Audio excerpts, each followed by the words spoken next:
Olá a todos. Nós vamos iniciar a nossa aula a respeito do Plano Estadual de Educação.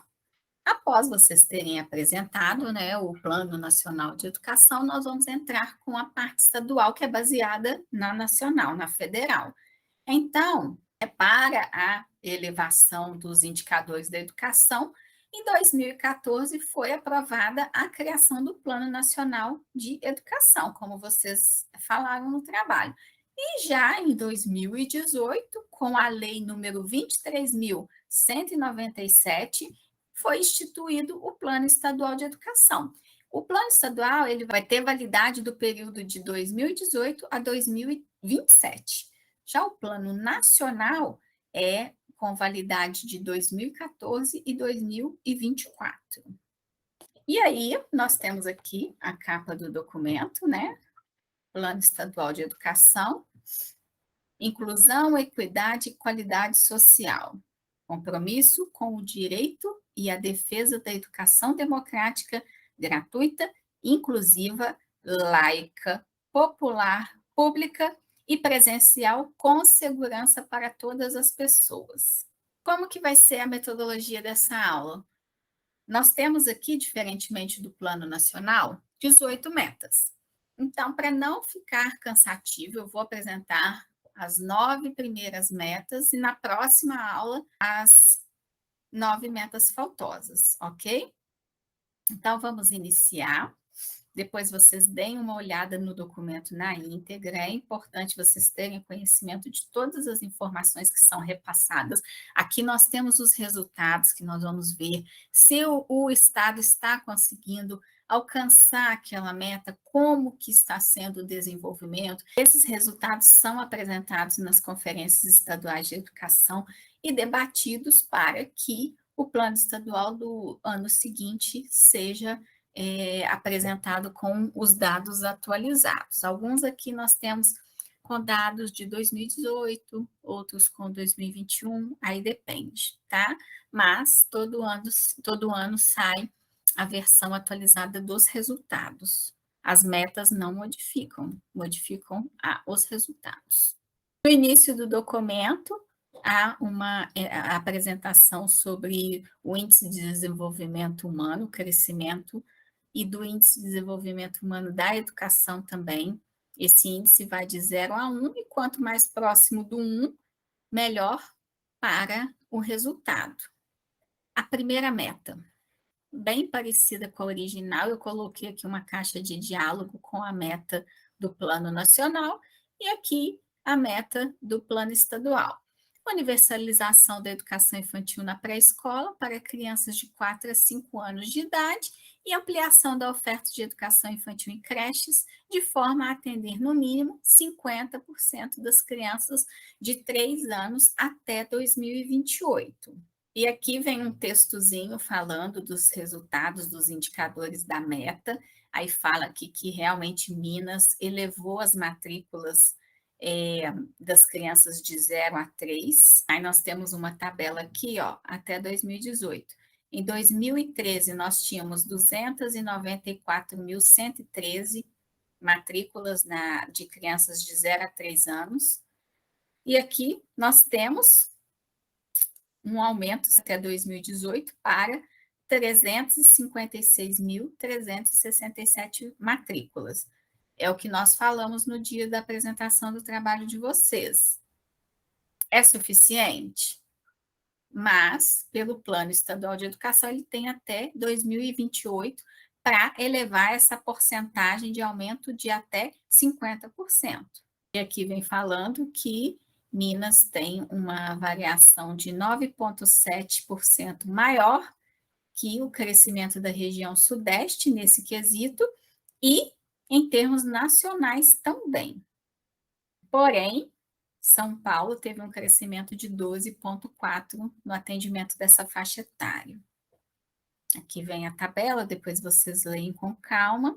E aqui falando da taxa de atendimento de crianças de 4 e 5 anos por município, e aqui vem um textinho falando da questão de, embora a escolarização de crianças a 0 e 5 não seja atribuição prioritária do governo estadual, a Secretaria de Estado de Educação atua em colaboração com as administrações municipais para alcançar a meta prevista no PEE. E aí ela destaca algumas situações: o desenvolvimento da educação infantil, curso normal, que é a oferta, né, do curso normal de nível médio, para a formação dos profissionais para atuar na educação infantil. E aqui a gente já chega na meta 2. Vai ser bem rapidinho, tá, gente? Eu não vou ler todo o documento, não, porque senão é muito assunto. A segunda meta, a universalização do ensino fundamental de 9 anos para a população de 6 a 14, com a garantia de que o mínimo de 95% dos estudantes concluam essa etapa, na idade recomendada até 2028. E, de acordo com o censo de 2020, a gente vê aqui que as matrículas do fundamental por dependência administrativa, a rede estadual, 43%, a federal, 1%, a municipal, 40% e a privada, 16%. E aqui, mais uma vez, o texto falando como Minas está à frente dos estados da região sudeste em relação à universalização do acesso a essa etapa de ensino. E aqui o documento vem falando sobre o reforço escolar, que o governo do estado disponibiliza nas escolas, em que o aluno faz aulas de reforço de língua portuguesa e matemática para consolidar as habilidades básicas em defasagem nesses dois conteúdos. Aqui a meta 3, a universalização do atendimento escolar para toda a população de 15 a 17 anos e elevação da taxa líquida de matrículas no ensino médio para 85% até 2028. Então, aqui a gente tem as matrículas do ensino médio por dependência administrativa. A rede estadual é a que tem o maior índice, que é 86%. A federal, apenas 3%, a municipal, 1%, e a privada, 10%. Então, a dominação é da rede estadual de ensino. E aqui vem falando que a Secretaria de Estado de Educação, entre 2020 e 2021, alocou mais de 6 bilhões de reais para ações que diminuam a taxa de evasão desse nível de ensino. E aí vem falando também do novo ensino médio, reforço escolar também para o ensino médio em língua portuguesa e matemática. E a meta 4, essa é uma que o texto tem pequenas mudanças sutis, mas que fazem muita diferença. No Plano Estadual de Educação, vem falando que a universalização do acesso à educação básica e ao atendimento educacional especializado para a população de 4 a 17 anos com deficiência, transtornos globais e altas habilidades ou superdotação, preferencialmente na rede regular de ensino. Preferencialmente na rede regular de ensino, com a garantia de sistema educacional inclusivo e de atendimento em classes, escolas ou serviços especializados, sempre que, em função das condições específicas dos estudantes, não for possível sua integração nas classes comuns de ensino regular. E aqui nós temos a do Plano Nacional. Olha a sutil diferença.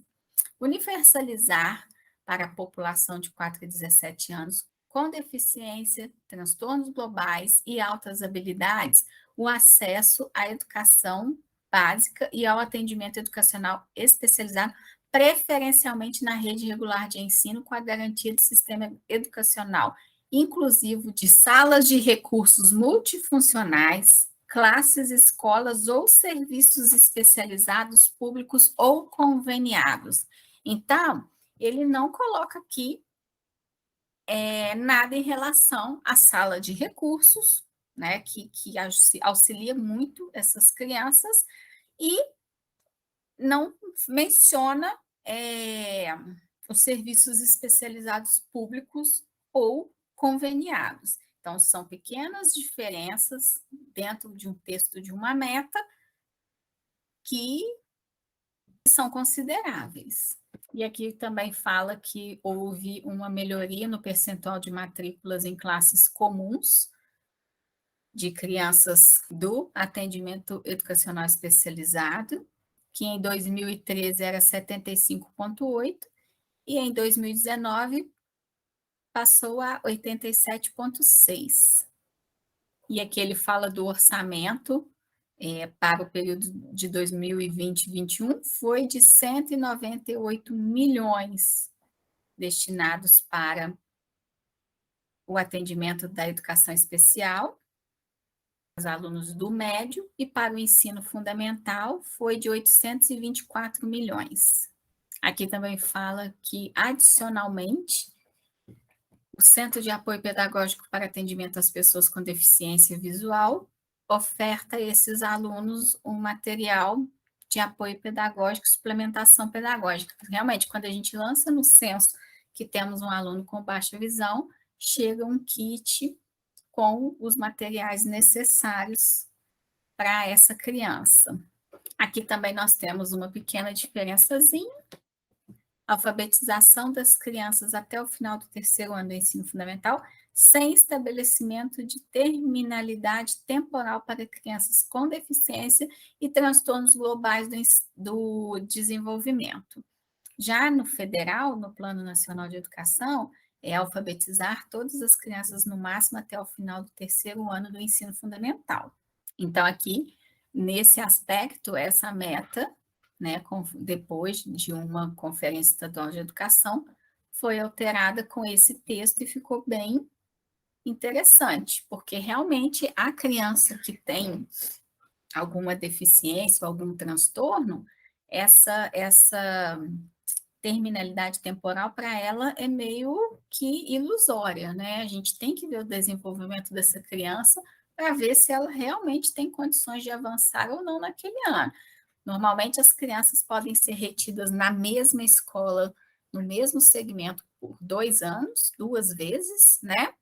E com essa meta, a gente pode estar debatendo se realmente foi suficiente. Por exemplo, no ensino fundamental 1, do primeiro ao quinto ano, o aluno ficou retido 2 vezes. Foi suficiente ou ele precisa de uma maior temporalidade para vencer aquela etapa de ensino? Então, isso tudo é analisado. E aqui vem falando, tem um gráfico sobre a proficiência média em leitura em terceiro ano do ensino fundamental, com a avaliação nacional da alfabetização, a ANA. Em 2016, nós temos, em nível elementar, 9,58, em nível básico, 28,7, em nível adequado de leitura, 39,6 e desejável, 23,29%.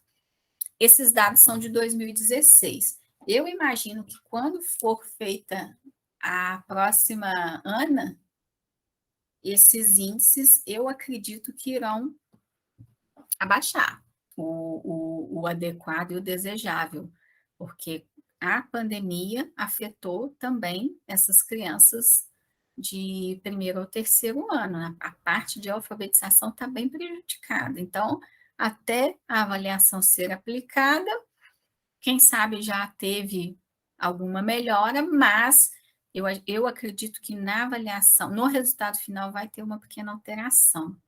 Aí aqui vem apresentando a média, a proficiência média em escrita, do terceiro ano do fundamental, depois vocês deem uma olhada.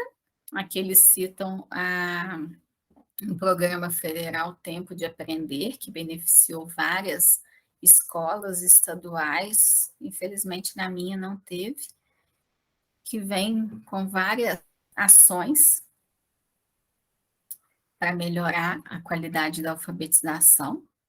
E aqui eles frisam novamente que ressalta-se que a Secretaria, em conformidade com o que prevê no Plano Estadual de Educação, não adota a política de terminalidade específica para os estudantes público da educação especial.